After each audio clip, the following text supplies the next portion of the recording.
My name is Eleanor Whitmore. I was raised in a house that looked perfect from the outside. Tall windows, polished floors, family dinners every Sunday.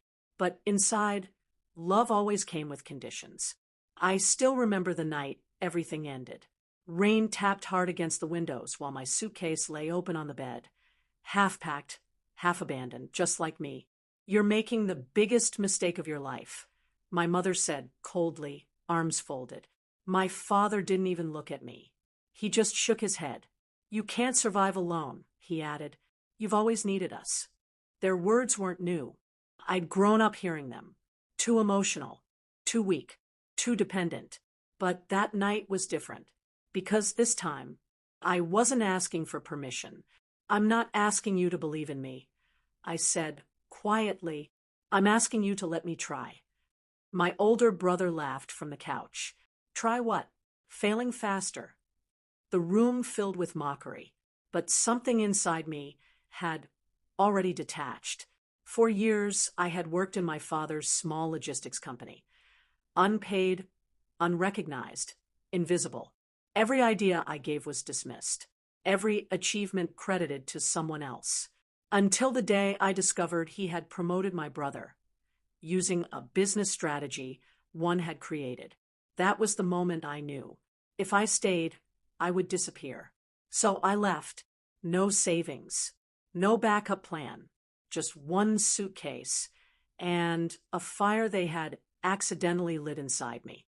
That night, I rented the cheapest studio apartment I could find, peeling paint, flickering lights, and silence so loud it hurt. I cried while eating instant noodles on the floor. But between those tears, a promise formed. If I survive this, I whispered to myself, I will never let anyone call me weak again. I didn't know how yet, but I knew one thing for sure. I would build something that was mine, and I would do it alone. The first 6 months were brutal.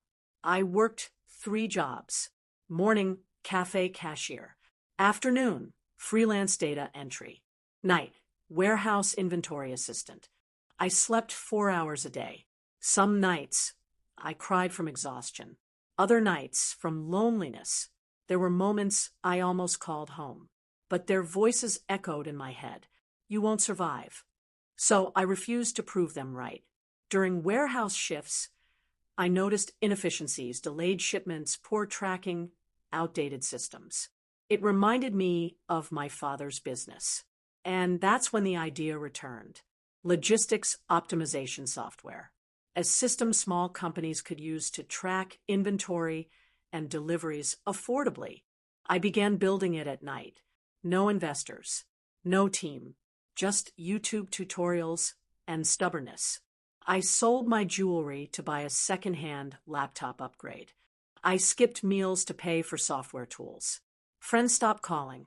I was always busy. But slowly, painfully, the prototype came alive. My first client, a tiny local delivery service. They paid me barely anything. But when their efficiency increased by 30%, they referred 2 more clients. Then 5, then 10. For the first time, survival didn't feel impossible. It felt scalable. Within 2 years, my side project became a registered startup. I quit my cafe job. Then the warehouse. Fear returned, but this time mixed with pride. I hired my first employee, a single mother who reminded me of myself. Then a developer. Then a sales manager. Our software expanded into inventory AI tracking, route optimization, real-time delivery analytics. Small companies loved us because we understood their struggles. We had lived them. Investors started calling. I rejected the first 3 offers. They wanted control. The 4th offer respected my vision. I accepted. That funding changed everything. We moved into a real office. Glass walls, conference rooms, my name on the company registration plaque. The girl who couldn't survive alone was now running a growing tech logistics firm. But success wasn't loud. It was quiet, focused, disciplined. Until the day expansion brought us into corporate partnerships. One proposal landed on my desk that made my hands freeze. My father's company. They wanted to license our system. They didn't know I owned it. I had a choice: reject them or face them. I chose to face them. The meeting room was silent when I walked in. My father looked older. My brother looked confident. Until he saw me. Confusion turned into shock. "You," he whispered. I took the head seat calmly. "My company developed the system you're requesting." No one spoke for a full 10 seconds. My father finally cleared his throat. "You built this?" "Yes." "Alone," I almost added, but didn't need to. He flipped through the proposal documents with trembling hands. Projected revenue increases, operational upgrades, expansion benefits.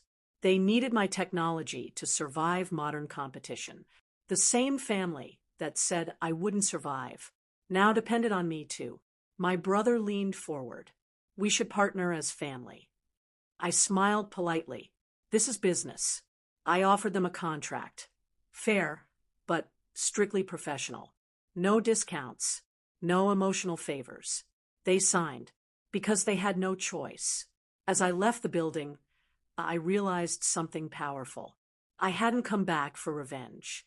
I had come back as proof. Proof that their doubt had built my empire. And that walking away had been my greatest victory. Success is often born where support is absent. When people say you can't survive alone, they're speaking from their limits, not yours. Being underestimated is painful, but powerful, because it forces you to discover strength you never knew you had. Real revenge isn't hurting those who doubted you. It's building a life so strong, their doubt becomes irrelevant. Survive first, then rise, then build your empire.